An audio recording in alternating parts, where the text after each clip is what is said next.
Hello, dear students. Good morning. Today we are looking about class 9th,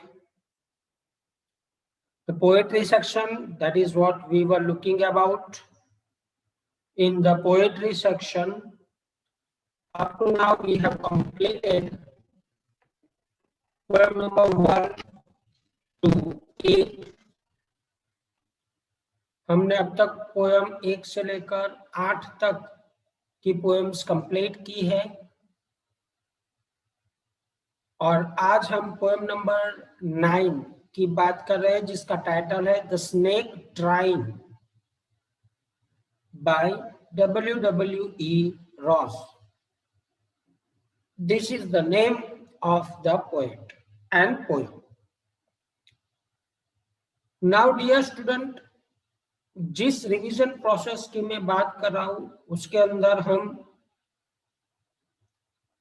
हर एक poem की stanza की summary के हिसाब से हम रिवीजन कर रहे हैं। आप लोगों को ये देखना अनिवार्य है और you have to write only the stanza wise summary. Whenever you will come back in the school with your notebook, I will check it out and I will put the marks according to it. Because आपका जो oral section होगा वहां पे 20 marks आपकी notebook writing है, आपकी speech है, आपका प्रेजेंटेशन है, आपकी अटेंडेंस है, आपकी रेगुलरिटी है, इन सबके मिला के आपको मार्क्स मिलेंगे। तो अगर किसी की नोटबुक कंप्लीट नहीं है, अभी मैं जो ये सारी चीजें चला रहा हूँ, रिवीजन करवा रहा हूँ, ये सारी चीजें अगर कंप्लीट नहीं है तो आपको उनके पूरे मार्क्स नहीं मिलने वाले, ध्यान रखना। क्योंकि लास्ट पीटीएम में मैंने देखा कई सारे स्टूडेंट्स हैं जिनकी नोटबुक अभी भी कंप्लीट नहीं है, अभी तो वो दूसरे तीसरे यूनिट के अंदर घूम रहे, जबकि हमने पूरी की पूरी टेक्स्ट बुक कंप्लीट की, कोर्स कंप्लीट किया और रिवीजन सेक्शन में आज हम 9वीं पोएम तक आ चुके हैं। और फिर भी अगर आपकी नोटबुक कंप्लीट नहीं होगी तो you won't get a marks, right? Now let's come to the point. Today's poem is entitled as The Snake Trine. Before going ahead in this poem, let's have a short introduction about this poem. In this poem, the poet says that the snake tries to escape from being hit by the stick held by a person who is trying to kill it. इस poem में poet ने एक छोटी सी incident, एक छोटा सा घटना जो है यहाँ पे बताई कि एक बंदा अपने हाथ में स्टिक लेके खड़ा है और वो सांप को मारने जा रहा है और जो स्नेक है, जो सांप है, वो चाहता है कि यहाँ से कैसे भी करके वो हट जाए, अपने आप को सेव करे, एस्केप हो जाए। Poet wants to say that all the snakes are not harmful. Poet कहना चाहते हैं कि हमें जो दिखने वाले जितने भी सांप है वो सभी सांप जो है वो पॉइजनस नहीं होते। Humans have a notion in their mind about the snake that they are dangerous, and whenever we just used to see that, we should kill them on spot. But let me tell you, dear student, according to poet, it is not true. हर सांप poisonous नहीं होता है। हमारे दिमाग में चलता रहता है, एक साइकोलॉजिकल डर है कि भाई सांप है, हमें काट देगा, हमें मार देगा, इससे पहले हम उसे ही मार दें। He tells us how a harmless green colored snake tries to hide behind the green bushes. कैसे एक हरे रंग का सांप अपने आप को हरी झाड़ियों के भीतर छुपा देता है और अपने आप को बचा देता है. In the very first stanza, the poet wants to tell us that snake trying to escape from being hit by the stick. As the snake crawls, धीरे धीरे snake crawl करके its body twisted, वो turn लेती है यूं यूं यूं यूं, तभी वो स्प्रिंग जैसा बनाएगी, तभी तो आगे जाएगा. यूं यूं यूं यूं बनाएगी, तभी तो वो आगे की ओर बढ़ पाएगा. वो बहुत अच्छा लगता है पोएट को. Poet says that it is a fascinating sight. In second stanza, poet talks that the snake moves through the water in order to save itself. अब सांप अपने आप को बचाने के लिए पानी में से निकल जाता है. The poet pleads to let it escape and hide behind the thick marshy plant as it is harmless. सांप को जाने दो और उसको मार्शी जो बहुत घनी झाड़ियां है उसके अंदर घुस जाने दो, उसको मारो मत, वो हमें हार्म नहीं कर सकता. It is not a poisonous. The small green coloured snake is harmless even to children. वो बच्चों को भी कुछ नहीं कर पाता. And in the third stanza at last the poet says that till it was spotted and chased away by the person holding a stick. अभी भी उस सांप के पीछे उस आदमी जिसके हाथ में स्टिक है वो लगा रहता है. It lay quietly in the sand. वो सैंड के अंदर आराम से पड़ा है. In order to save itself, वो अपने आप को बचाने के लिए the snake disappeared in the ripples of water and hid in the confluing green bushes. बिल्कुल हरी भरी ताजी ग्रीन झाड़ियों के पीछे वो अपने आप को छुपा लेता है उस आदमी से बचने के.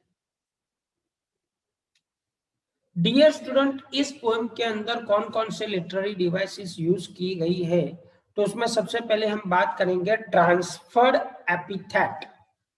ट्रांसफर्ड एपिथेट एक किस्म की फिगर ऑफ स्पीच है जिसका इस्तेमाल इसके अंदर किया गया है. यहाँ पे आप देख सकते हो, मैं just I am highlighting it. Sir ये ट्रांसफर्ड एपिथेट क्या होता है, आपके दिमाग में क्वेश्चन आया तो समझो, यहाँ पे इसकी डेफिनेशन लिखिए. The adjective used with a noun refers to a noun other than the one with which it is used. मतलब एक किस्म का ऐसा एडजेक्टिव कि जो नाउन को रिफर करता है, लेकिन वो उस नाउन के आगे नहीं लगता जिस नाउन को ये रिफर करता है, लेकिन उससे अलग जो नाउन है उसके साथ लगता है. समझ में आ रहा है? मान लो कि ये मेरा एडजेक्टिव है, ये नाउन के साथ लगता है, ये मेरा पहला नाउन है. लेकिन ट्रांसफर्ड एपिथेट में क्या होता है कि नाउन एडजेक्टिव जब नाउन से लगता है तो जो नाउन होना चाहिए उसी से लगना चाहिए, ठीक है. लेकिन ट्रांसफर्ड एपिथेट में ऐसा नहीं होता है. जो उससे अलग नाउन होता है, ये अलग नाउन, ये एडजेक्टिव उसके साथ मिलता है. समझ में आया? तो इसी को हम ट्रांसफर्ड एपिथेट बोलते हैं. सर इसमें क्या है, कौन सा ऐसा वर्ड है जो ट्रांसफर्ड एपिथेट कहलाएगा? तो देखो, इसके अंदर आपको pursuing stick, pursuing stick, pursuing जो है रिफर टू अ पर्सन जिसके हाथ में लकड़ी थी, and not the stick itself. यहां पे लकड़ी एक नाउन है, stick it is a noun, और परस्यू जो वर्ड है, परस्यूइंग ये जो वर्ड है, एक्चुअली जिस आदमी के पास ये स्टिक जो है वो है उसको बिलोंग करता है, स्टिक को नहीं। ये स्टिक है, ये परस्यूइंग वर्ड है, ये स्टिक परस्यू। परस्यूइंग जो वर्ड है वो स्टिक के साथ कनेक्ट है। परस्यूइंग वर्ड जो है वो स्टिक के साथ कनेक्ट है, बराबर। स्टिक मेरा नाउन है, परस्यूइंग मेरा एडजेक्टिव है। लेकिन एक्चुअली ये परस्यूइंग जो वर्ड है वो एक पर्सन को बिलोंग करता है, पर्सन को, ठीक है। तो यहाँ पे वो इसके साथ कनेक्ट हुआ है, तो इसलिए मेरा ट्रांसफर्ड एपिथेट बनेगा। दूसरा इसमें अंदर आएगा एलिटरेशन। एलिटरेशन ये एक फिगर ऑफ स्पीच है जिसके अंदर आपको मालूम पड़ेगा कि दो से अधिक कॉन्सोनेंट साउंड जब कॉन्सिक्यूटिव वर्ड्स के अंदर इस्तेमाल हो तब यहां पे रिपीटेशन बनती है। कॉन्सोनेंट साउंड जब रिपीट हो इन शॉर्ट। तो जब आप पोएम पढ़ोगे तब आपको मालूम पड़ेगा कि ही इज हार्मलेस, तो इसमें एच ई ही का एच एंड हार्मलेस का एच ये दोनों एक साथ यूज हुए हैं, तो इसलिए ये हमारी एलिट्रेशन कहलाएगी। ठीक, आगे ओवरऑल जो पोएम थी हमने डिस्कस की है। इस पोएम के कुछ one liner very short answer जो है वो भी देख लेते हैं। What is the snake trying to escape from? The snake trying to escape from the person who is chasing it with the stick and trying to hit it. सांप जो है उस आदमी से भागना चाहता है जिस आदमी के हाथ में स्टिक है और वो उसको मारना चाहता है। दूसरा question, is it a harmful snake? क्या ये हार्मफुल है? What is its color? तो इसका आंसर आएगा dear student, it is not a harmful snake and its colour is green. दूसरा, the poet finds the snake beautiful. Find the word that shows that the snake is beautiful.